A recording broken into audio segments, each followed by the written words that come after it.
Nama gue Dini, umur gue 24 tahun. Sampai detik ini, bahkan setelah semua kejadian itu berlalu, ada satu suara yang selalu bikin gue kebangun dari tidur paling nyenyak sekalipun.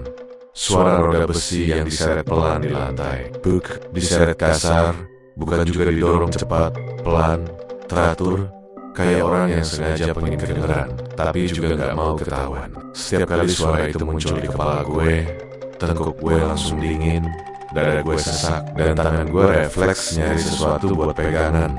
Seolah-olah kalau gue lengah sedikit aja, sesuatu bakal nyeret gue balik ke tempat itu.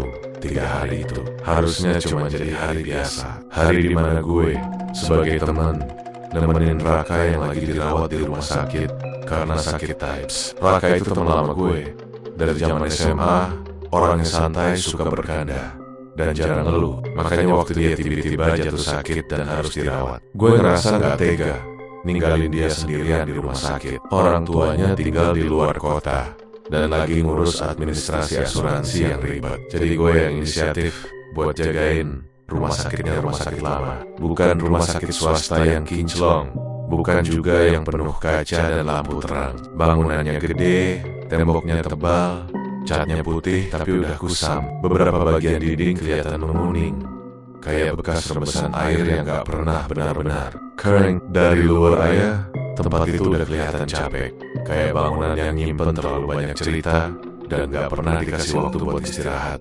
Begitu pertama kali masuk, gue langsung ngerasa dada gue agak sesek. Bukan karena capek, bukan juga karena bau obat yang nyengat, tapi lebih ke perasaan aneh yang susah dijelasin. Kayak ada sesuatu yang ngeliatin dari jauh, kayak ada yang ikut masuk bareng gue lewat pintu utama.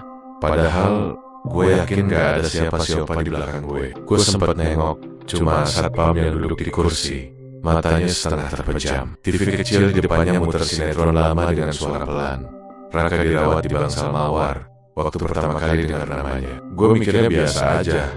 Mawar, kesannya lembut, tenang, tapi ternyata bangsal itu ada di bagian paling ujung rumah sakit. Buat kesana, gue harus lewat lorong panjang yang lampunya jarang-jarang. Ada beberapa lampu yang nyalanya kedap-kedip, kayak mau mati tapi gak jadi. Setiap langkah kaki gue menggema, padahal gue jalan pelan. Lantainya dingin, licin, dan entah kenapa suara sepatu gue terdengar terlalu jelas. Bau di lorong itu juga aneh, campuran antara obat, karbol, dan sesuatu yang amis. Amisnya bukan amis darah yang menyengat, tapi amis yang samar, yang baru kerasa kalau lo tarik napas agak dalam. Bau yang bikin perut gak nyaman, tapi juga gak cukup kuat buat bikin orang mati. Kayak bau yang sengaja dibiarkan ada.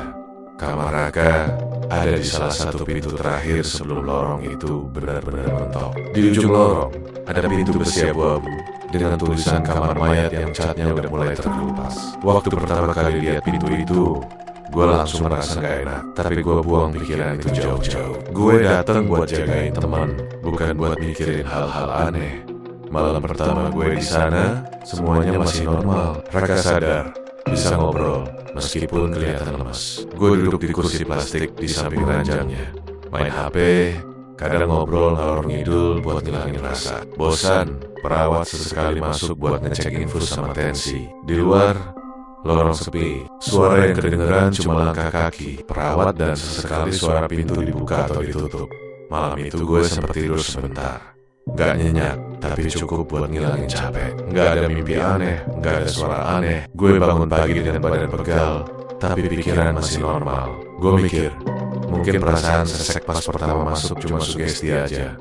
Malam kedua mulai beda. Raka kelihatan lebih sering melamun, tatapannya kosong, kayak ngeliatin sesuatu yang gak gue lihat. Gue tanya, dia cuma senyum tipis dan bilang capek. Malam itu sekitar jam 1, gue kebangun gara-gara dengar suara dari lorong. Bukan suara roda, tapi kayak orang batu pelan. Gue nengok keluar kamar lorong kosong. Lampu masih redup, tapi gak ada siapa-siapa. Gue balik duduk, nyoba neneng diri, mikir mungkin perawat jaga malam.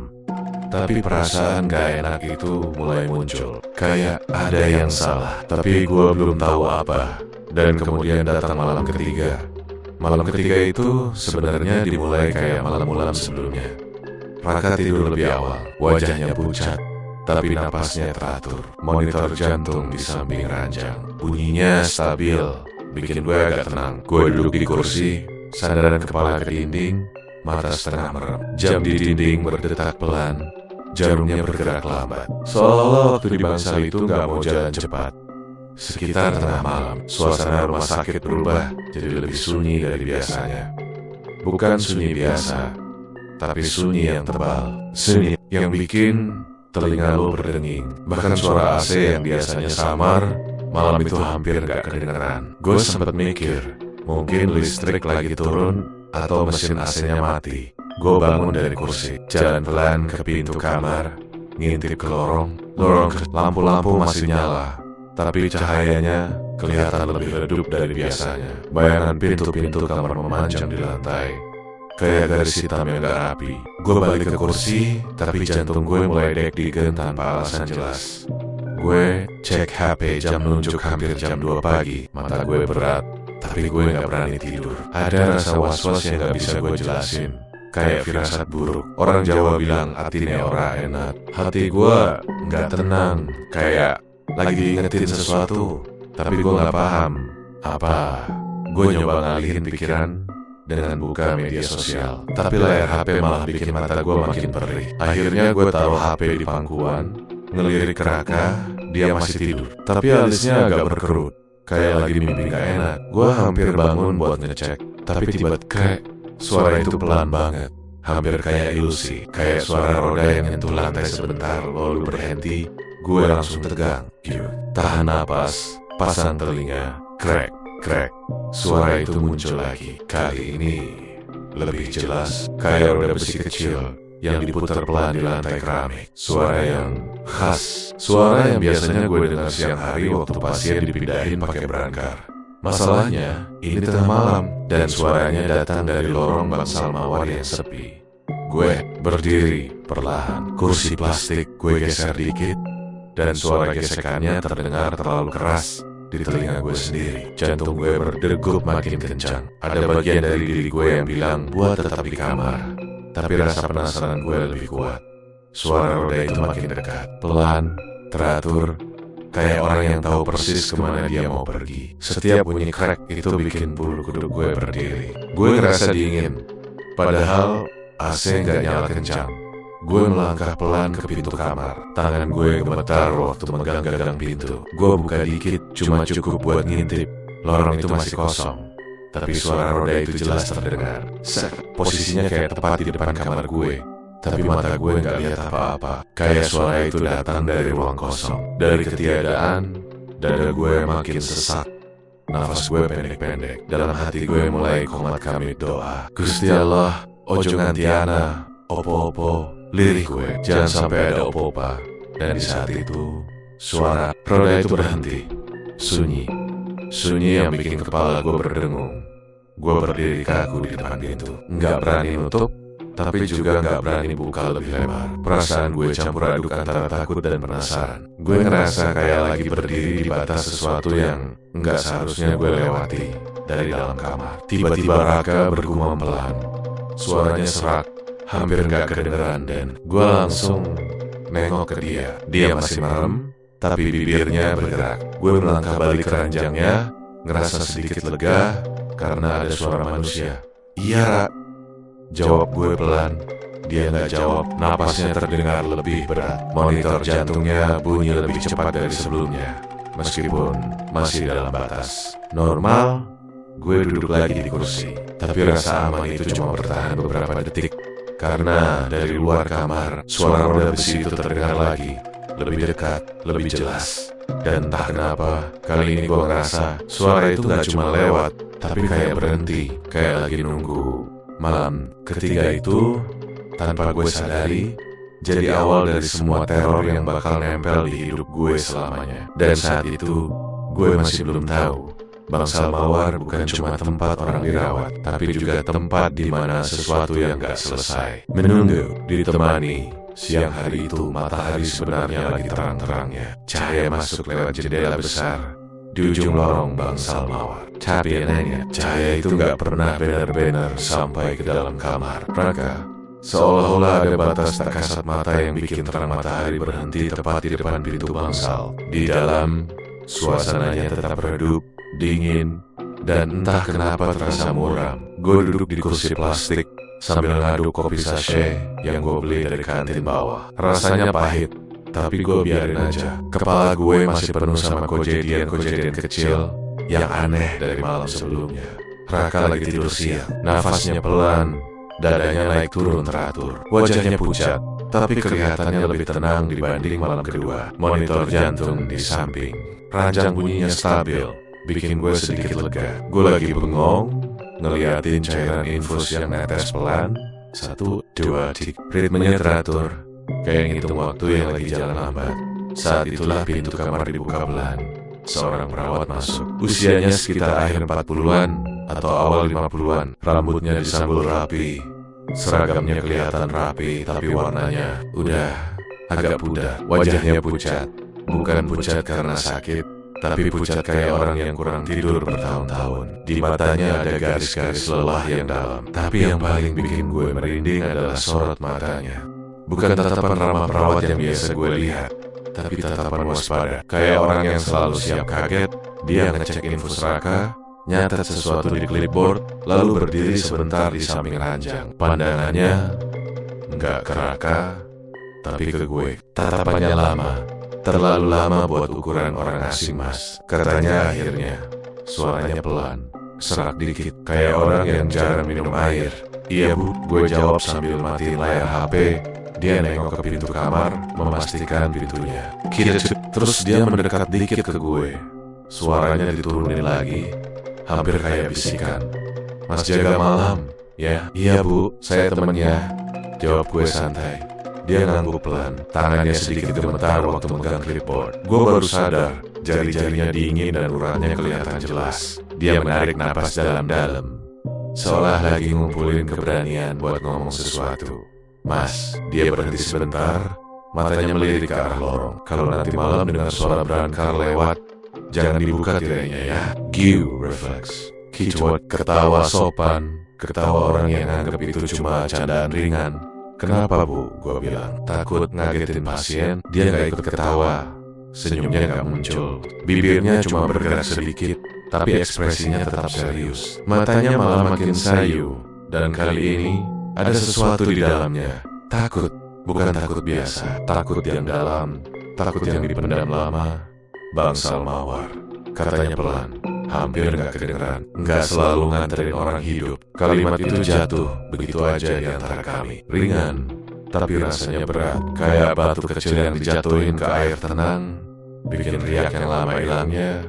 Gue berhenti senyum. Ada bagian dari diri gue yang penginanya lebih jauh, tapi ada juga bagian yang langsung nolak.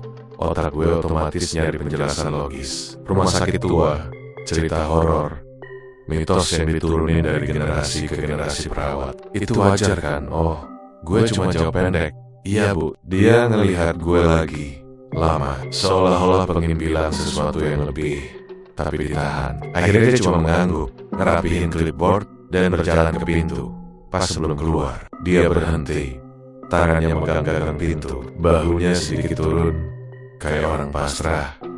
Mas, katanya lagi, masih tanpa nengok ke gue. Kadang, yang paling bahaya itu bukan yang kelihatan. Abis itu, dia keluar, pintu ketutup pelan. Gue duduk bengong, kata-katanya muter-muter di kepala gue. Tapi gue buang jauh-jauh. Gue nengok ke Raka yang masih tidur, infusnya stabil, wajahnya kelihatan damai. Dokter pagi tadi juga bilang kondisinya lumayan stabil, gak ada tanda-tanda kritis. Jadi, buat apa gue takut sama omongan perawat yang mungkin cuma kebanyakan pikiran karena sering jaga malam. Sore itu lewat biasa aja. Orang tua Raka sempat nelpon, nanyain kondisi. Gue jawab seadanya, gak mau bikin mereka panik. Gue sempat turun sebentar ke kantin, beli makan, terus balik lagi ke Bangsal. Bangsal Mawar mulai rame sedikit waktu jam besuk, tapi begitu jam besuk selesai, suasananya langsung berubah. Sepi lagi, sunyi lagi, kayak tempat itu cuma hidup beberapa jam sehari, sisanya buat hal-hal lain yang gak kelihatan. Malam datang pelan-pelan, lampu-lampu lorong diredupkan, suara langkah kaki makin jarang. Gue duduk lagi di kursi samping ranjang Raka.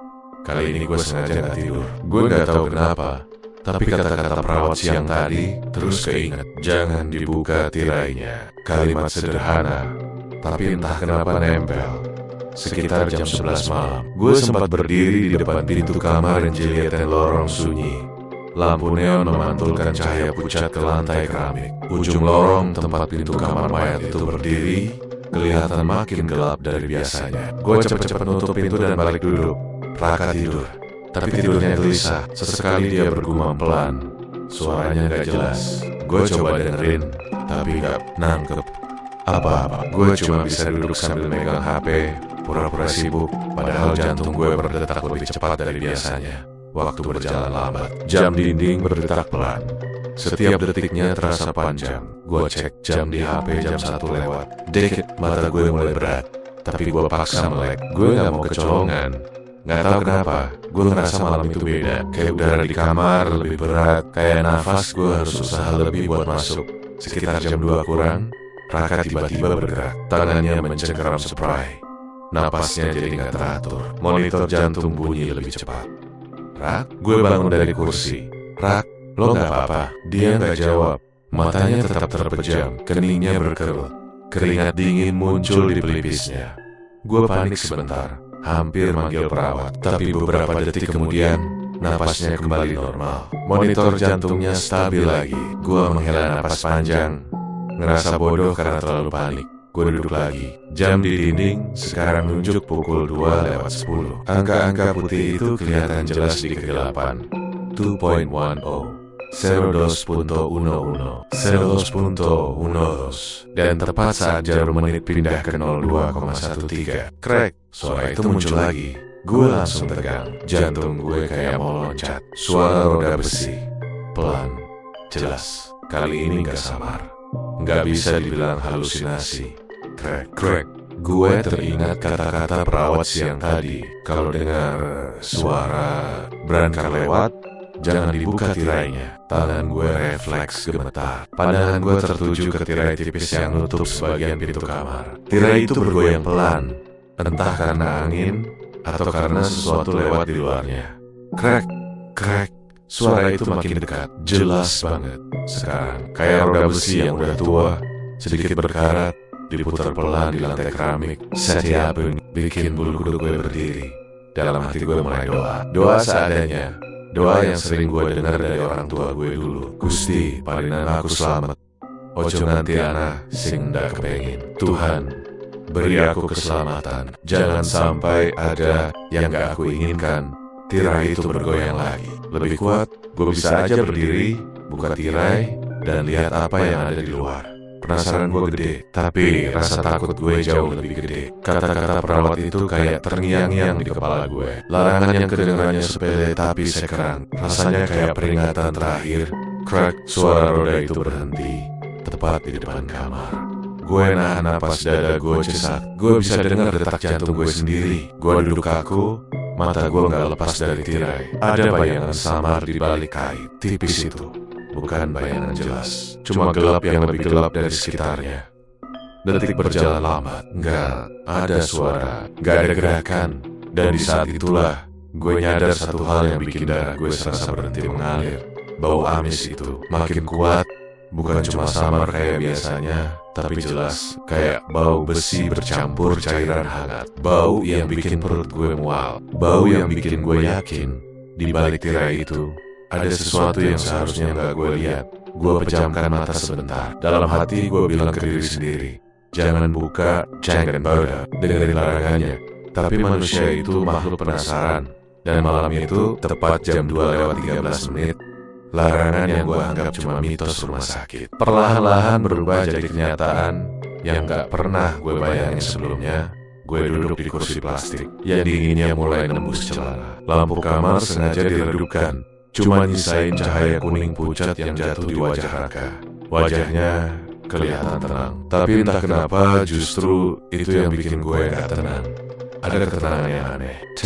Tenang, kayak orang yang lagi tidur, tapi juga kayak orang yang lagi pergi jauh. Monitor jantung di samping ranjang bunyinya pelan, ritmenya stabil. Tapi tiap bunyi tit itu rasanya kayak ngingetin gue kalau waktu masih jalan. Meskipun suasana di kamar ini serasa beku, Gue nyender ke dinding, tangan gue melipat di dada, mata gue ngelirik jam dinding. Jarum pendeknya udah lewat angka 2. Gue tarik napas dalam, ngerasa udara masuk ke paru-paru, tapi gak bikin lega. Pikiran gue masih kemana-mana, kebawa sama omongan perawat siang tadi. Larangan yang katanya sepele itu sekarang berubah jadi bayangan di kepala gue. Jangan dibuka tirainya. Kalimat itu muter terus, kayak kaset rusak. Dan tepat saat gue lagi nyoba meyakinkan diri sendiri kalau gue cuma kebanyakan mikir, crack you, langsung kaku suara itu pelan. Hampir gak kedengeran, kayak roda kecil yang nyentuh lantai sebentar lalu berhenti. Gue sempet mikir, mungkin cuma suara dari kamar lain, mungkin ada perawat lewat. Tapi bangsal mawar terlalu sepi buat alasan itu. Crack, crack, crack, suara itu muncul lagi. Kali ini lebih jelas, lebih ritmenya teratur, pelan, dan bikin merendeng. Suara roda besi yang udah tua, sedikit berkarat, digerakin dengan hati-hati. Kayak orang yang gak mau bikin ribut, tapi juga gak peduli kalau suaranya tetap kedengeran. Gue tegak di kursi, tangan gue refleks mencengkeram sandaran kursi. Bulu kuduk gue berdiri satu-satu. Gue melirik ke arah pintu kamar. Tirai tipis di sana gak nutup rapat, cuma menggantung setengah, cukup buat nutup pandangan, tapi masih nerusin bayangan. Jam segitu lorong seharusnya kosong, nggak ada perawat keliling. Biasanya perawat lewat tiap 1 jam sekali, tapi mereka selalu jalan cepat, dan suara langkah kakinya beda. Ini bukan langkah kaki, ini roda. Berangkar gue menelan ludah, tenggorokan gue kering. Dalam hati gue bilang, mungkin ada pasien darurat. Tapi kenapa nggak ada suara langkah orang? Kenapa cuma roda yang bunyi? Krek, krek, suara itu makin dekat. Setiap bunyi krek, rasanya kayak diketukin langsung ke kepala gue. Jantung gue berdetak makin kencang, dan napas gue jadi pendek-pendek. Gue ngerasa dingin, padahal keringat dingin mulai muncul di punggung. Suara itu sekarang kayak tepat di depan kamar, lalu berhenti. Sunyi, sunyi yang bikin telinga gue berdenging. Gue nahan napas, takut kalau napas gue sendiri kedengeran. Macet nggak lepas dari tirai. Tirai itu nggak bergerak, nggak ada angin, nggak ada suara lain. Gue sempet mikir buat manggil perawat, tapi suara gue kayak ketahan di dada. Mulut gue kebuka, tapi nggak ada kata yang keluar. Ada rasa takut yang aneh, takut yang gak rasional. Kayak kalau gue bersuara, sesuatu bakal sadar keberadaan gue. Dari belakang, Raka bergerak pelan. Gue nengok ke dia, matanya masih terpejam, tapi alisnya berkerut, bibirnya bergerak, seolah mau ngomong. Gue condongin badan, berharap dia bangun dan ngomong sesuatu yang normal. Sesuatu yang bikin gue ingat kalau gue gak sendirian. Tapi Raka cuma menghela napas panjang lalu dia melogi gue, balik nengok ke tirai. Tangan gue gemetar dalam kepala. Gue, 2 suara berantem. Satu bilang jangan dibuka, satu lagi bilang lihat aja, biar tahu apa yang sebenarnya terjadi. Penasaran itu racun. Good. Tapi gue tetap berdiri, pelan-pelan. Gue melangkah ke pintu kamar. Setiap langkah terasa berat, kayak lantai narik kaki gue ke bawah. Gue pegang ujung tirai, kayaknya dingin di jari gue. Jantung gue kayak mau copot. Dalam hati gue berdoa pendek, Gusti nenek iki duduk kanggo aku, ojo nganti aku ndelok. Tuhan, kalau ini bukan buatku, jangan sampai aku melihat. Tapi tangan gue tetap bergerak. Pelan-pelan gue buka tirainya.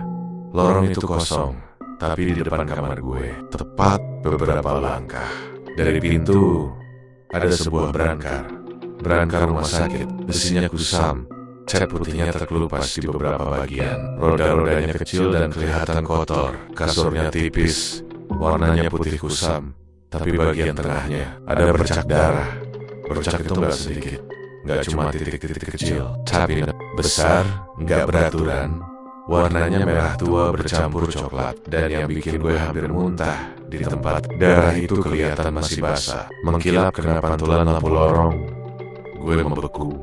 Gak ada orang yang dorong, gak ada tubuh di atasnya. Berangkar itu berdiri sendiri, kayak benda mati yang lagi istirahat. Tapi bau amis itu sekarang jelas banget. Bau besi, bau darah, bau yang bikin perut gue mual kok. Kosong, gumam. Gue pelan, hampir gak kedengeran. Gue nengok ke kanan ke kiri, lorong tetap kosong. Pintu-pintu kamar lain tertutup rapat. Gak ada suara, gak ada langkah kaki. Kayak seluruh bangsa lagi tidur, atau pura-pura tidur. Gue hampir mundur. Waktu tiba-tiba, krek. Salah satu roda berangkar itu bergerak. Gue refleks loncat mundur. Jantung gue serasa berhenti. Mata gue melotot. Gak percaya sama apa yang gue lihat. Krek, krek. Roda itu muter pelan. Berangkar itu mulai bergerak sendiri. Pelan, teratur, tanpa ada tangan yang nyentuh. Gak mungkin. Bisik gue, suara gue gemetar. Kepala gue nolak apa yang mata gue lihat. Tapi tubuh gue tahu ini nyata. Berangkar itu bergerak maju beberapa senti, lalu berhenti lagi. Kayak lagi mikir, kayak lagi nentuin arah. Lalu, perlahan, moncong berangkar itu berbelok sedikit. Menghadap ke arah gue mundur lagi sampai punggung gue nabrak dinding kamar. Napas gue makin gak karuan. Gue pengen lari. Tapi kaki gue gak nurut. Ada rasa dingin yang menjalar dari kaki sampai ke dada. Kayak ada sesuatu yang nyedot kehangatan dari tubuh gue. Berangkar itu bergerak lagi. Kali ini lebih jelas. Rod, bunyi kerak-kerak yang bikin gigi gue gemeretuk. Dia maju pelan ke arah pintu kamar. Jangan kesini, gumam gue. Hampir nangis.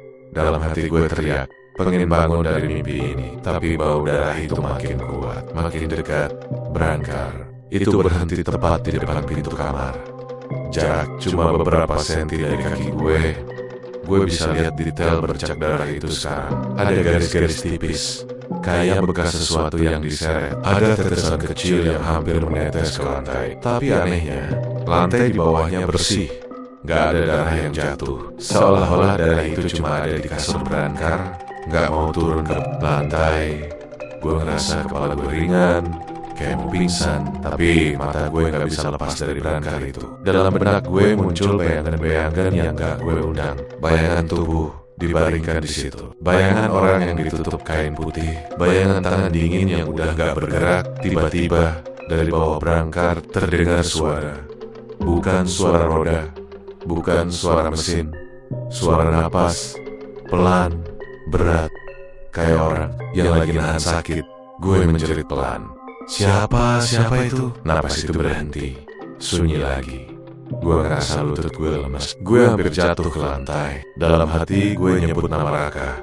Gue nengok ke belakang, ke arah ranjangnya, cuman buat memastikan dia masih di situ. Dan saat gue nengok, kasur Raka kosong. Selimutnya tersibak, bantalnya cekung, kayak baru ditinggalin kepala beberapa detik lalu. Monitor jantung di samping ranjang bunyi datar, panjang, nyaring. Bip suara itu memekakan telinga.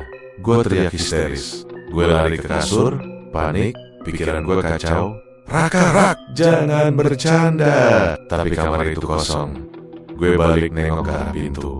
Berangkar itu udah gak di situ. Lorong kosong lagi. Bersih siul-yola, gak pernah ada apa-apa.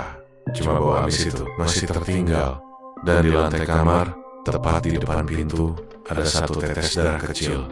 Gue jatuh terduduk di lantai. Air mata gue jatuh tanpa gue sadari. Dada gue sesak, napas gue tersendat. Dalam hati gue cuma bisa bilang, ya Allah, iki opo sejatine ya Tuhan.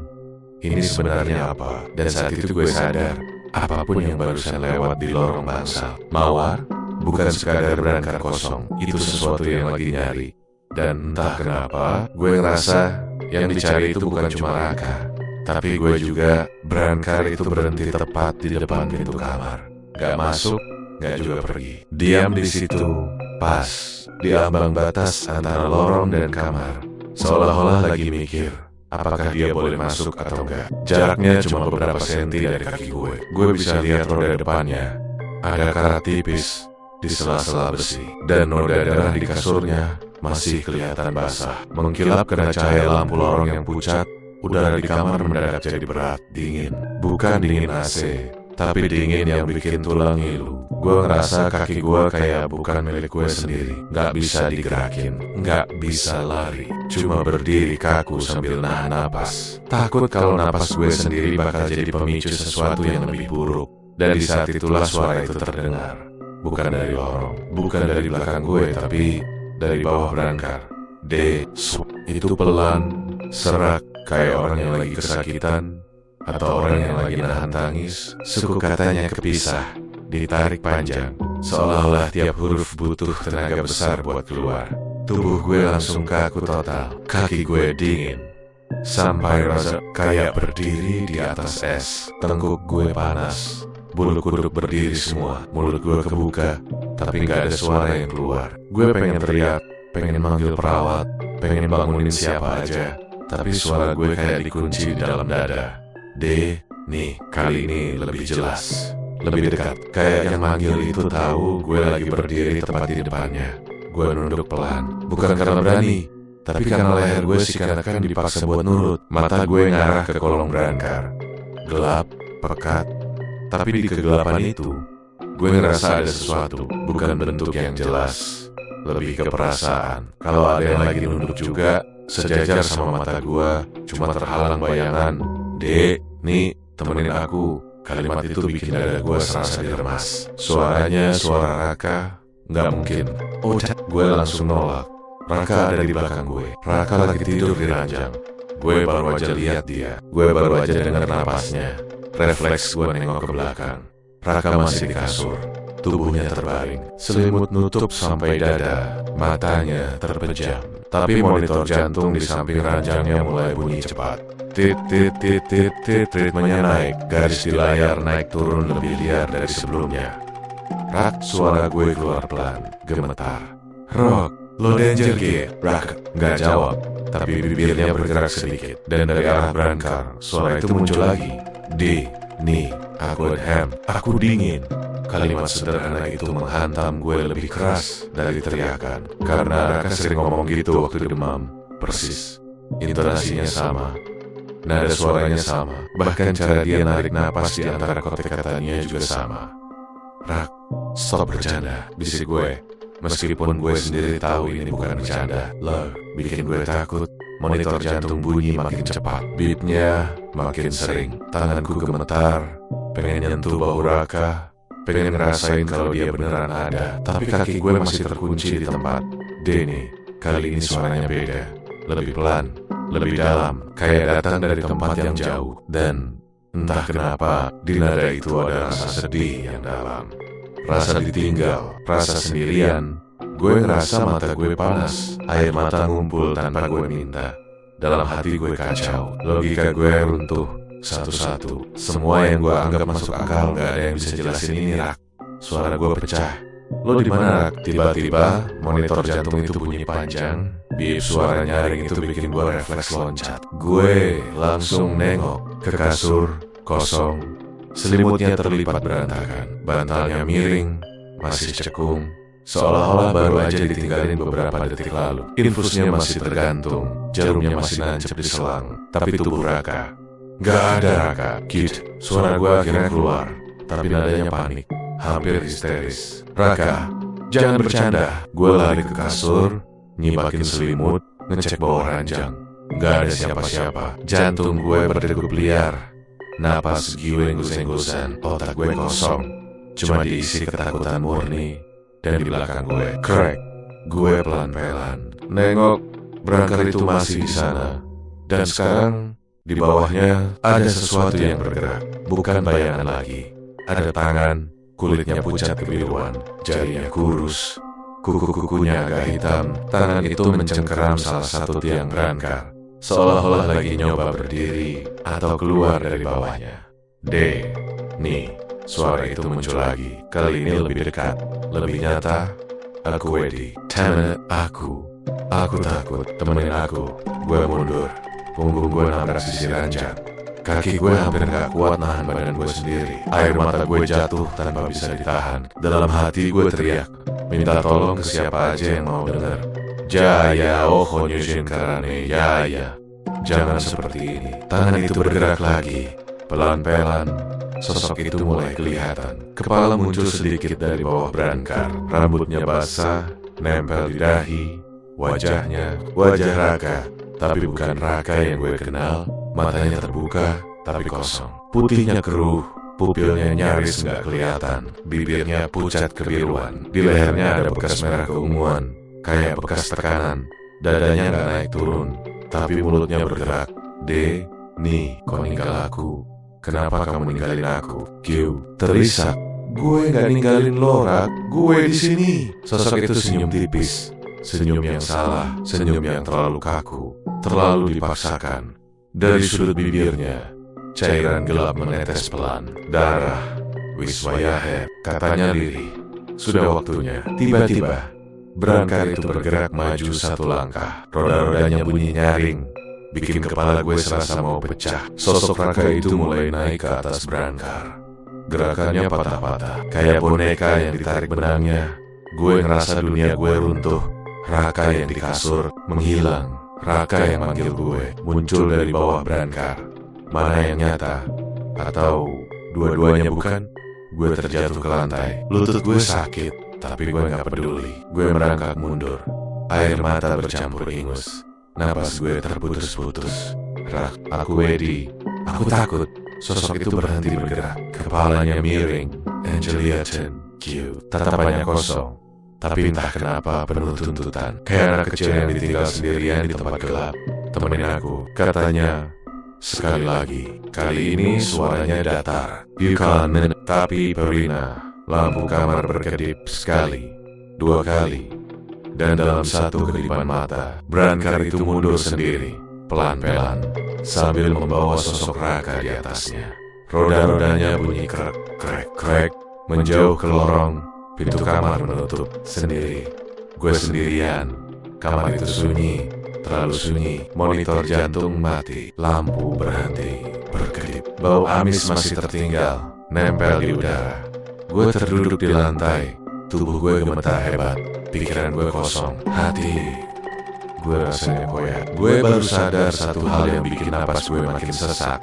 Yang manggil gue barusan bukan cuma pengen ditemani. Dia pengen gue ikut. Dan di Bangsal Mawar, kalau namamu sudah dipanggil, itu berarti kamu sudah masuk dalam daftar. Gue gak tahu dari mana tenaga itu datang. Tubuh gue masih gemetar, kaki gue masih lemes. Tapi begitu Brankar itu bergerak menjauh, ada sesuatu di dalam diri gue yang langsung nyentak. Rasa takut itu masih ada, tapi kalah sama rasa panik yang lebih besar.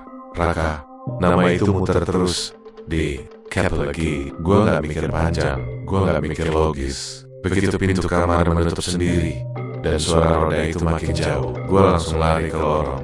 Lorong Bangsal Mawar terasa jauh lebih panjang dari biasanya. Lampu-lampunya redup, beberapa kedap-kedip, bikin bayangan gue sendiri di dinding bergerak. Aneh, kayak ada orang lain yang ikut lari bareng gue. Napas gue terengah-enggah, dada gue sakit, tapi gue gak berhenti. Suara roda besi itu masih terdengar di depan. Krek, krek, pelan tapi konsisten. Seolah-olah dia tahu gue ngikutin. Dan di lantai lorong itu ada jejak darah.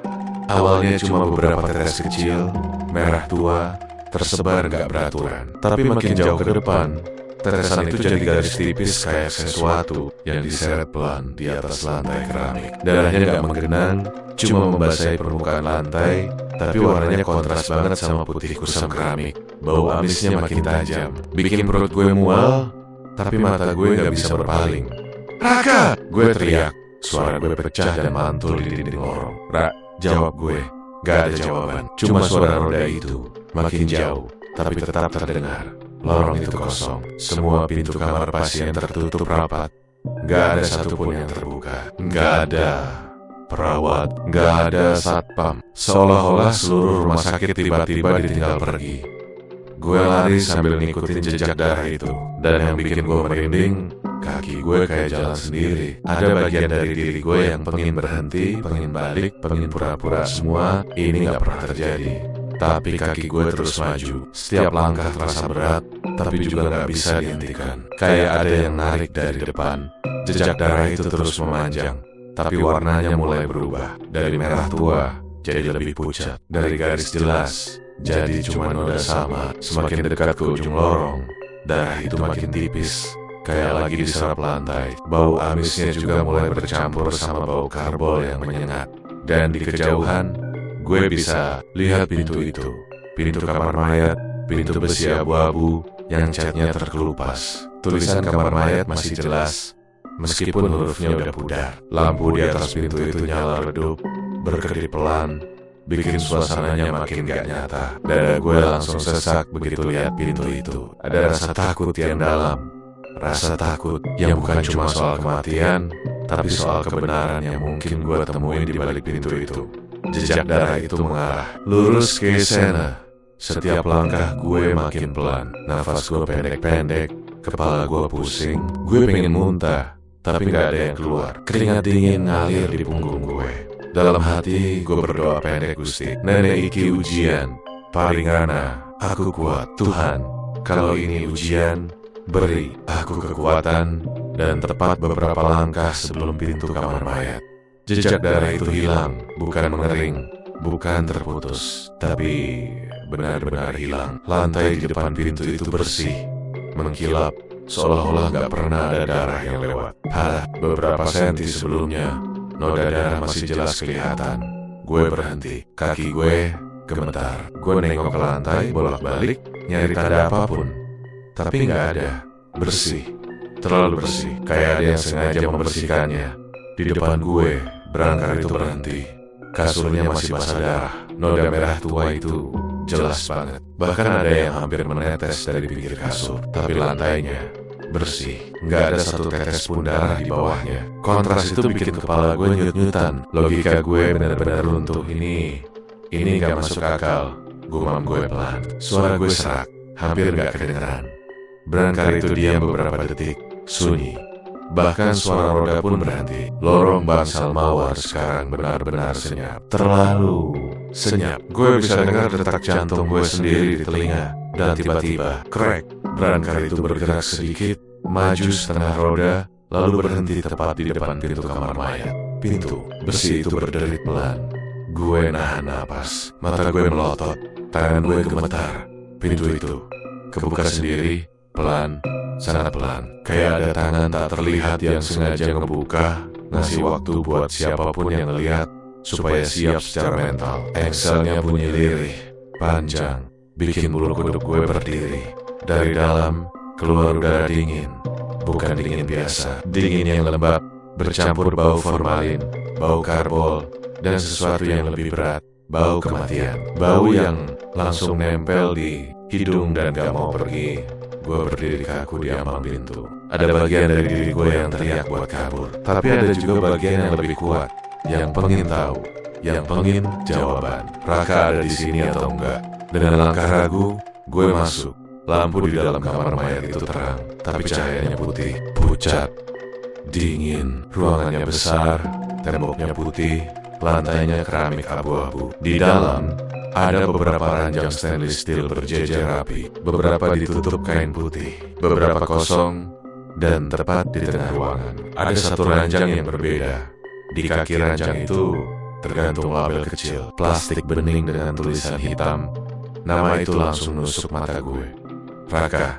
Gue ngerasa dunia berhenti muter. Kaki gue lemes. Lutut gue hampir gak kuat nahan badan gue sendiri. Pandangan gue kabur.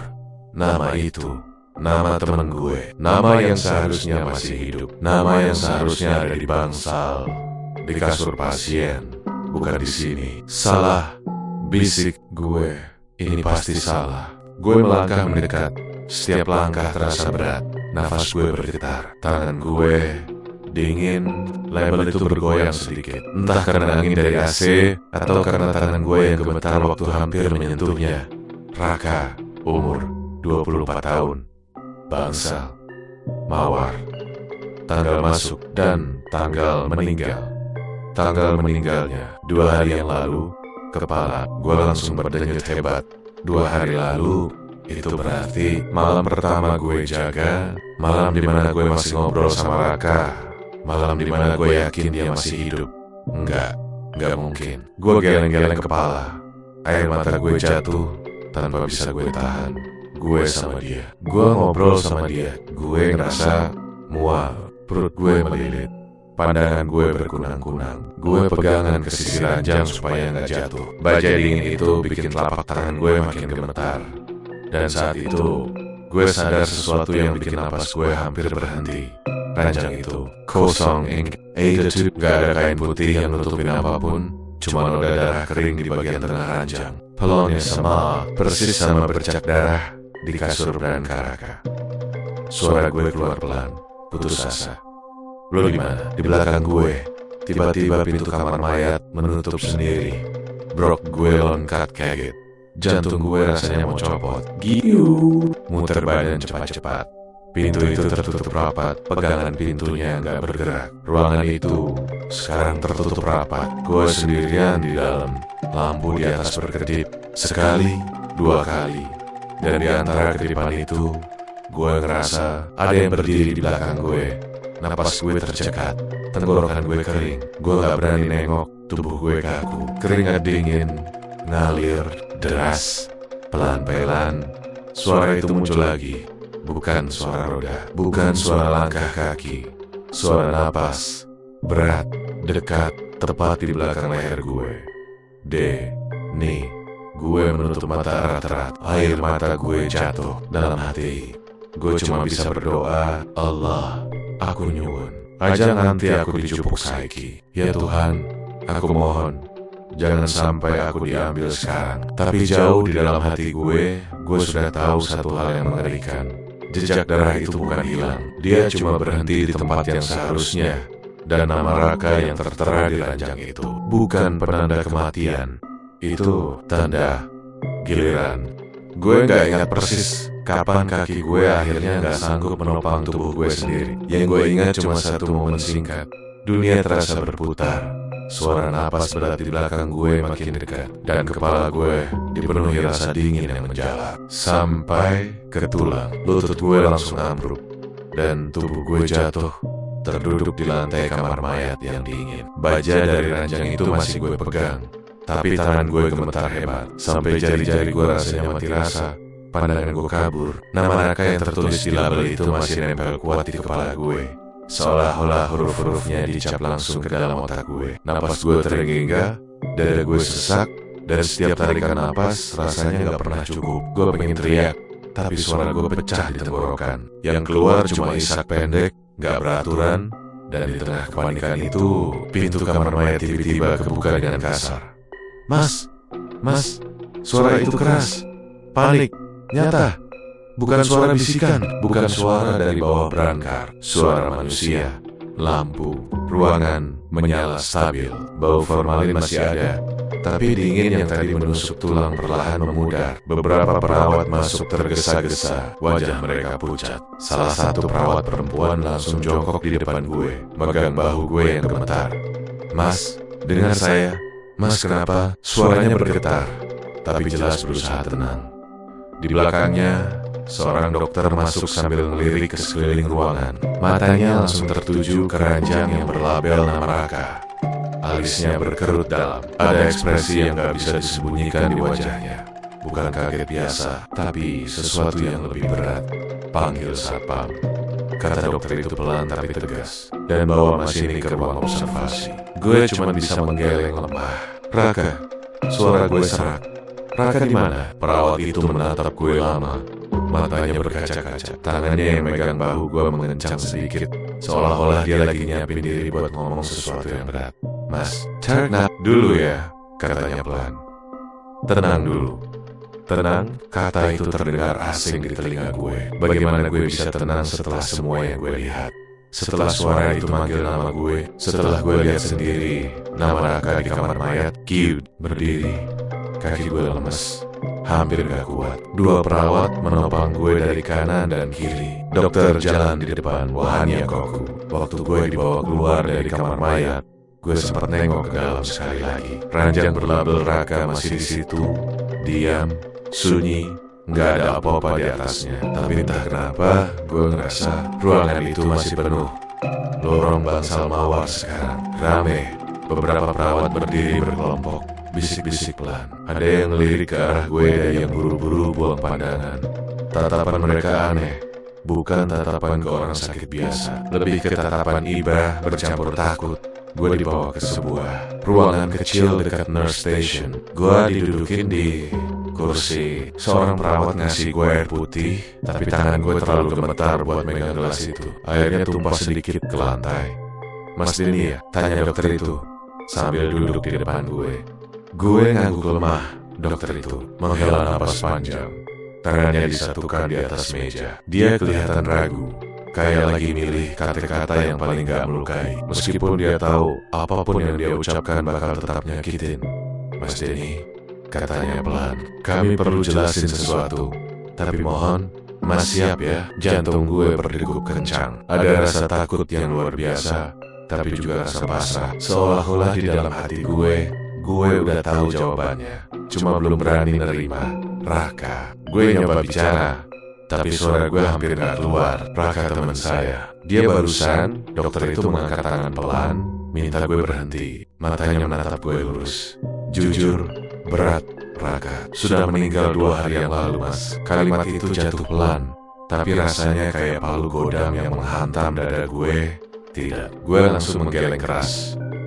Gak mungkin, saya ngobrol sama dia. Saya jagain dia. Dia tidur di kasur itu. Salah satu perawat senior yang tadi siang ngomong sama gue melangkah maju. Gue baru sadar dia ada di situ. Wajahnya pucat, matanya merah, kayak habis nangis atau kurang tidur berhari-hari. Mas, katanya lirih, Raka meninggal malam pertama. Mas jaga, sekitar jam 1 lewat. Kepala gue berdengung. Suara-suara di sekitar gue mendadak jauh. Malam pertama, bisik gue. Tapi dia ngomong sama saya. Dia minta minum. Dia bercanda. Perawat itu menunduk. Tangannya saling menggenggam erat. Yang Mas temani selama ini. Bukan. Kalimat itu bikin napas gue berhenti. Sesaat, dokter itu melanjutkan. Suaranya tetap pelan tapi tegas. Tubuh Raka sudah dibawa ke kamar mayat malam itu juga. Administrasi selesai. Secara medis, dia sudah dinyatakan meninggal. Terus, suara gue bergetar hebat. Yang di bangsal itu siapa? Ruangan itu sunyi. Gak ada yang langsung jawab. Perawat senior itu menghela napas panjang, lalu duduk di kursi seberang gue. Tatapannya lembut tapi penuh beban. Bangsal Mawar, katanya pelan. Punya cerita lama, Mas. Cerita yang gak pernah ditulis di laporan rumah sakit.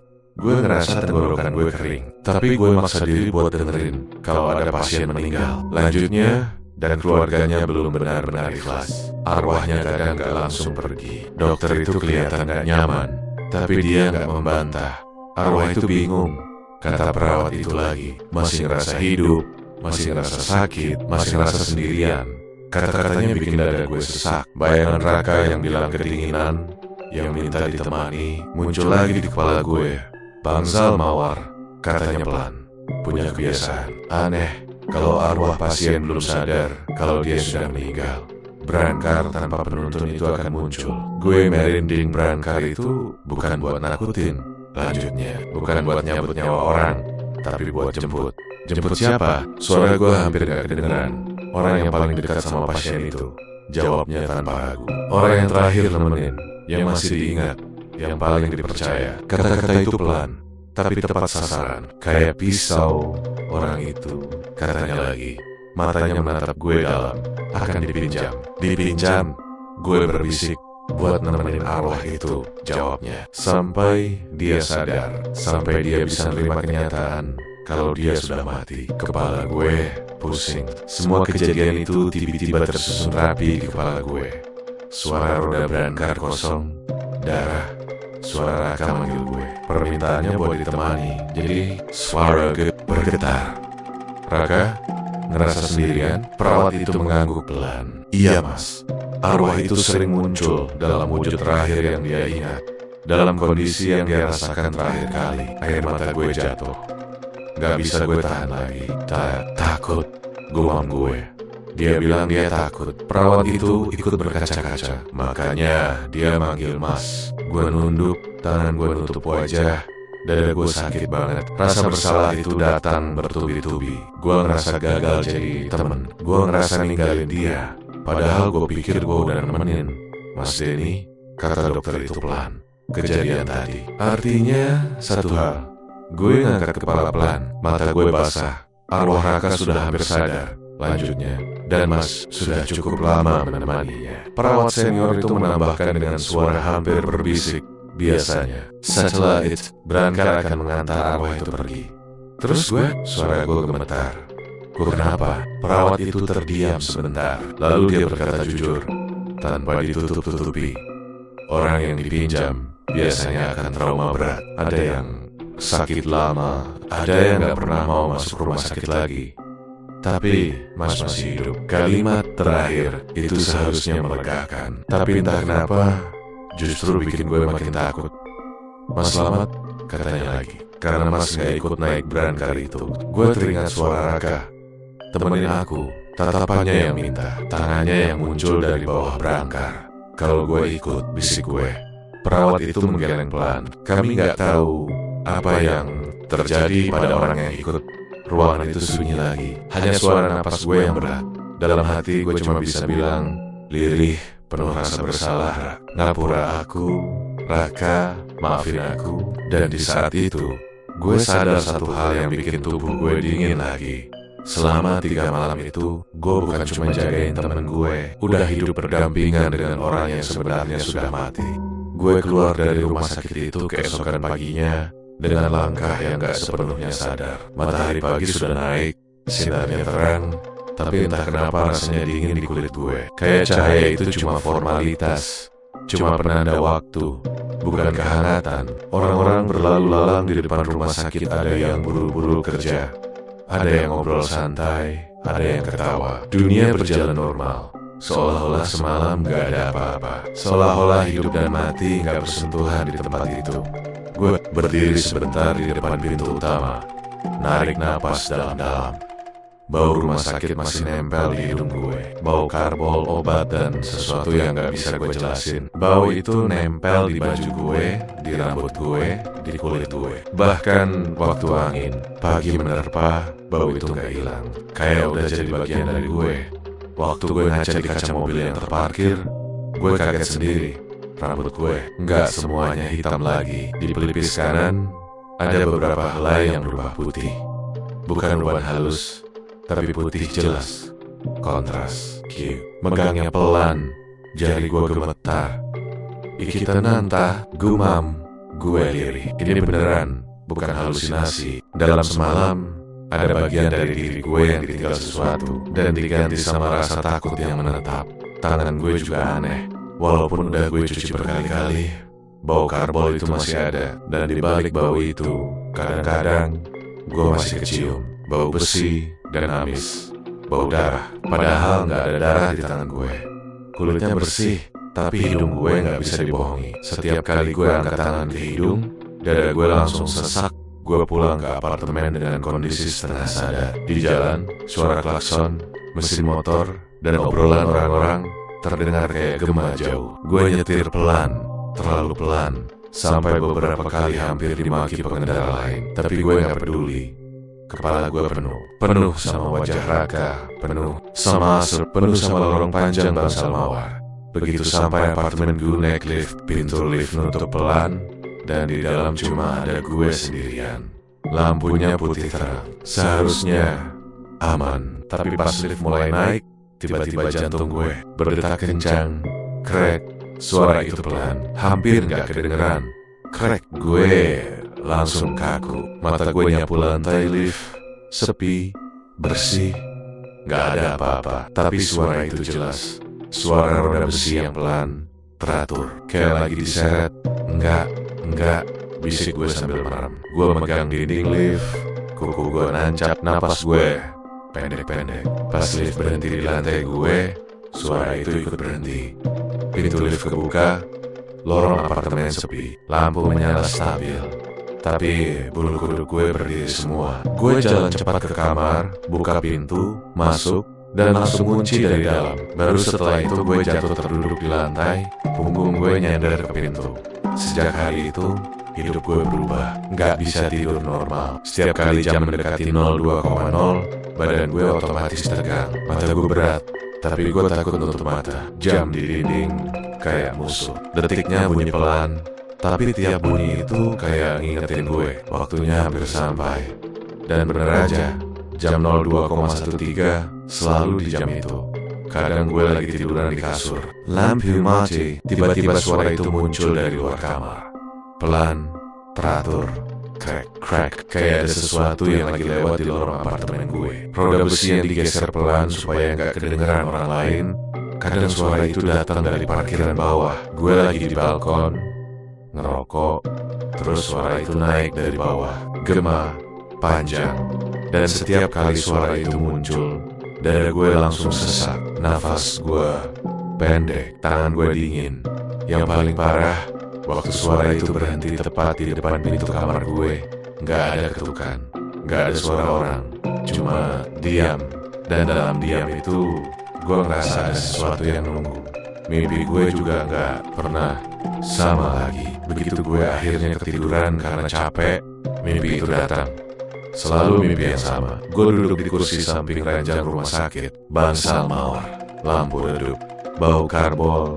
Raka tidur di kasur, wajahnya pucat, tapi kelihatan tenang dan katanya pelan. Gue nengok ke dia. Ra, dia senyum tipis, senyum yang bikin dada gue sakit. Kowe teko maneh, kemudian lagi. Gue mau jawab, tapi suara gue gak keluar. Gue cuma bisa duduk, kayak dulu, nemenin, nunggu. Terus suara roda itu muncul, krek, krek, krek. Gue nengok ke pintu, tirai bergoyang pelan. Dan di balik tirai itu, bayangan Brancar kelihatan. Diam, nunggu Raka nengok ke arah gue. Matanya berkaca-kaca. Aku kesel Den, aku capek Den. Dada gue hancur tiap dengar itu. Gue pengen bilang gue maaf, gue pengen bilang gue di situ, tapi tubuh gue nggak bisa gerak. Dan Brancar itu selalu berhenti di depan pintu. Pernah masuk, nggak pernah pergi. Gue kebangun tiap kali sebelum sesuatu terjadi. Keringat dingin ngebasahin bantal, napas gue berat. Kadang gue nangis tanpa suara, cuma nutup muka pakai tangan. Rasa bersalah itu nggak pernah hilang. Gue coba hidup normal. Gue balik kerja, gue ketemu temen, gue ketawa, pura-pura. Tapi tiap ada yang sakit, tiap ada yang ngomong soal rumah sakit, jantung gue langsung berdegup nggak karuan. Gue nggak pernah bisa masuk rumah sakit lagi. Bahkan cuma nganter temen jenguk orang tua mereka, gue selalu nolak. Badan gue langsung lemes setiap lihat gedung rumah sakit dari jauh.